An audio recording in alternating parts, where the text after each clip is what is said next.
Il y a 4 milliards d'années, deux planètes jumelles orbitaient autour du même Soleil. L'une d'elles allait devenir un paradis bleu grouillant de vie. L'autre allait perdre sa bataille contre l'espace, son eau s'évaporant peu à peu ou se réfugiant sous terre, son atmosphère déchirée par des vents cosmiques impitoyables. Aujourd'hui, quand nos rovers explorent cette planète rouge, ils découvrent des choses troublantes. Des roches qui semblent sculptées par des mains invisibles. Des formations géologiques qui n'ont aucun sens selon nos modèles. Des traces chimiques qui suggèrent que quelque chose a vécu là-haut. Et le plus fou dans tout ça ? Plus on creuse, plus on réalise que Mars ressemble étrangement à un gigantesque désert terrestre. Mais un désert qui cache des secrets que nous commençons à peine à comprendre. Alors, qu'est-ce qui a tué Mars ? Et surtout, ces mystérieuses anomalies peuvent-elles nous révéler si nous sommes vraiment seuls dans l'univers ? Sur Mars, la première chose qui frappe, c'est son apparence. Quand on regarde une photo panoramique prise par les rovers, on croirait presque voir un désert terrestre. Des dunes, des roches éparpillées, un horizon poussiéreux. Et pourtant, chaque détail est unique à cette planète. La poussière martienne, par exemple, est composée de grains extrêmement fins, presque comme de la farine rouge qui recouvre tout. Elle est si fine qu'elle s'infiltre partout, dans les roues des rovers, dans leurs instruments, et elle pourrait être un vrai problème pour de futurs astronautes. Mais là où ça devient intriguant, c'est quand on s'attarde sur certaines formations qui défient nos attentes. Prenons les dunes de sable. Sur Terre, elles se déplacent grâce au vent. Sur Mars, il existe bien du vent, mais l'atmosphère est environ 100 fois moins dense que la nôtre. Et pourtant, on observe des dunes martiennes qui bougent, lentement mais sûrement, année après année. Comment est-ce possible ? Cela intrigue les planétologues car cela prouve que malgré la faible densité de l'air, l'énergie des tempêtes martiennes est suffisante pour sculpter le sol. Ces tempêtes, justement, sont un spectacle à elles seules. Imagine des tourbillons de poussière qui peuvent engloutir la planète entière pendant des mois. Des vents qui atteignent parfois 150 km/h, mais comme l'air est beaucoup plus rare que sur Terre, la force n'est pas destructrice pour un humain, seulement pour la poussière qu'ils soulèvent en nuages rougeâtres qui obscurcissent complètement le ciel. Ces phénomènes météorologiques extrêmes sculptent constamment la surface martienne, créant des formations géologiques qu'on ne voit nulle part ailleurs. Ensuite, il y a ces fameuses lignes de pente récurrentes. Des traînées sombres qui apparaissent sur les versants des cratères, toujours au printemps et en été martien, puis qui disparaissent en hiver. On a d'abord cru qu'il s'agissait de coulées d'océans salés qui s'évaporaient ensuite. Mais des études plus récentes montrent qu'il s'agirait plutôt d'écoulements de sable ou de poussière déclenchés par la chaleur. Dans tous les cas, leur existence prouve que Mars est encore un monde actif, pas figé comme on pourrait le croire. Salut à toi, bienvenue dans cette exploration hors du commun. Si tu veux comprendre les mystères les plus fous de l'univers et ne rien rater des découvertes spatiales, abonne-toi à la chaîne dès maintenant, ça me motive à continuer à t'emmener toujours plus loin dans les étoiles. Parlons aussi de ces formations rocheuses étranges qu'on appelle des boxworks. Imagine une sorte de grille minérale, comme des murs entrecroisés, laissés par l'érosion après la disparition de minéraux plus tendres. Ce type de formation existe aussi sur Terre, mais en trouver sur Mars soulève une question cruciale. Ces structures pourraient être liées à la circulation passée de fluides dans le sous-sol. Autrement dit, elles sont peut-être les témoins de l'eau qui a traversé les roches il y a des milliards d'années. Et puis il y a les cratères. Mars en est recouverte. Certains sont gigantesques, comme Hellas Planitia, large de plus de 2000 km. Mais ce ne sont pas seulement de simples trous laissés par des impacts. Certains cratères montrent des dépôts mystérieux au fond. D'autres contiennent des traces d'anciens lacs. Oui, des lacs entiers qui auraient existé bien avant que Mars ne devienne ce désert aride. Le cratère Gale, par exemple, où évolue le rover Curiosity, était autrefois un lac profond de plusieurs dizaines de mètres. Les sédiments déposés au fond nous racontent l'histoire de millions d'années de climat martien. Des couches géologiques qui révèlent des périodes humides alternant avec des phases d'assèchement progressif. C'est comme feuilleter un livre d'histoire naturelle écrit dans la roche. Ce qui frappe aussi, ce sont les vallées asséchées. Si tu prends une image satellite de certaines régions martiennes, tu pourrais presque croire voir le lit d'une rivière terrestre. Des méandres, des affluents, des deltas. Tout y est. Et pour cause, il y a environ 3 à 4 milliards d'années, Mars avait de l'eau liquide en abondance. Des rivières coulaient, des lacs se formaient et peut-être même des mers. Valles Marineris, ce gigantesque canyon qui s'étend sur plus de 4000 km, est probablement l'anomalie la plus spectaculaire de Mars.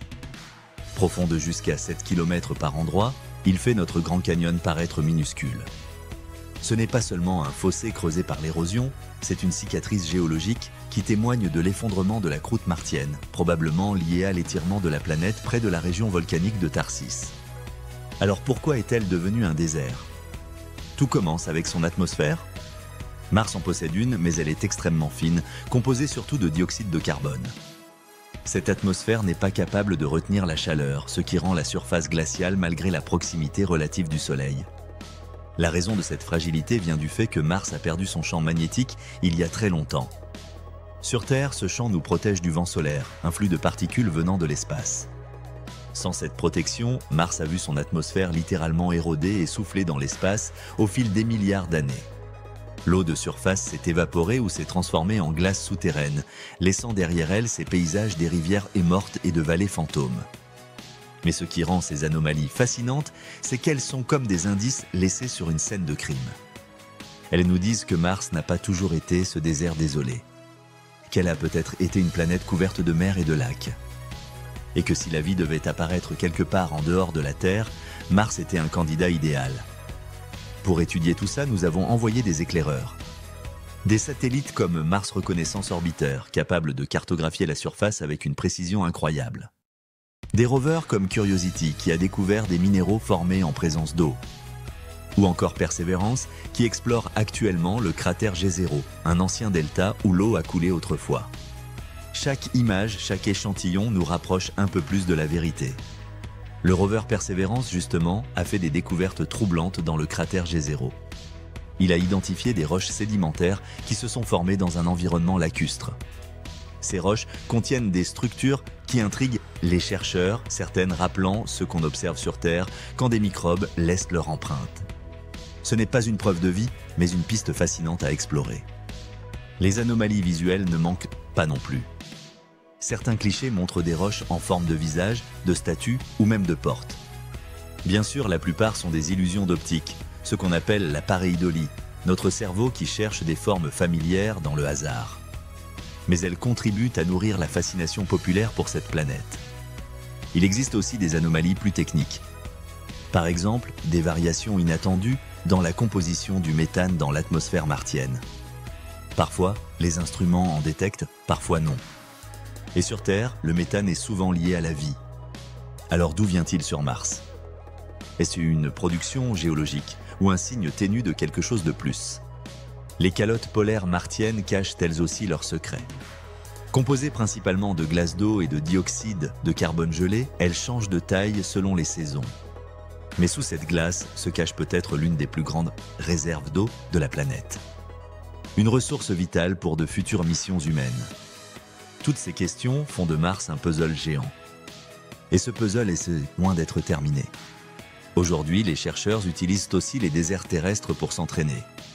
Le désert d'Atacama au Chili, par exemple, est l'endroit le plus sec de notre planète. Il ressemble tellement à Mars qu'on l'utilise comme terrain de test pour les instruments qui seront envoyés là-bas. Si on trouve de la vie microbienne dans l'Atacama, malgré ces conditions extrêmes, cela renforce l'idée qu'elle a pu exister un jour sur Mars. Et puis il y a l'avenir. Les anomalies de Mars ne sont pas seulement des curiosités géologiques, elles sont aussi des clés pour préparer de futures missions humaines.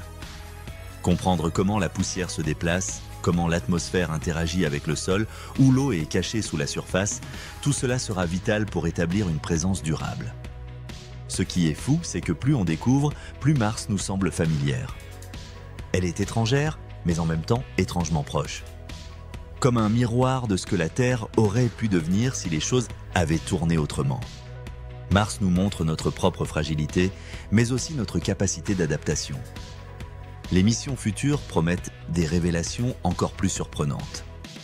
La mission Mars Sample Return, prévue pour ramener des échantillons martiens sur Terre, pourrait enfin nous donner des réponses définitives sur la question de la vie passée sur Mars.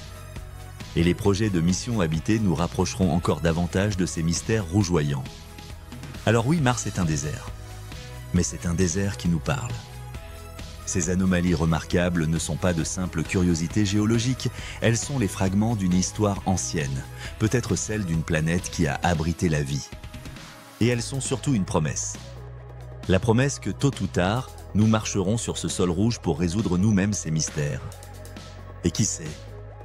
Peut-être que dans ce désert, nous trouverons la réponse à la plus grande question de l'humanité. Sommes-nous seuls ? Voilà, on arrive au terme de ce voyage sur Mars. J'espère que cette exploration t'a donné envie d'en savoir plus sur cette planète fascinante. Si cette vidéo t'a plu, n'hésite pas à liker et à la partager avec tes amis passionnés d'espace. Et si tu as des questions ou des idées de sujets pour les prochaines vidéos, écris-les en commentaire, je lis tout et j'adore échanger avec vous. En attendant notre prochaine exploration spatiale, continue de lever les yeux vers les étoiles. L'univers n'a pas fini de nous surprendre. À très bientôt pour de nouvelles découvertes extraordinaires.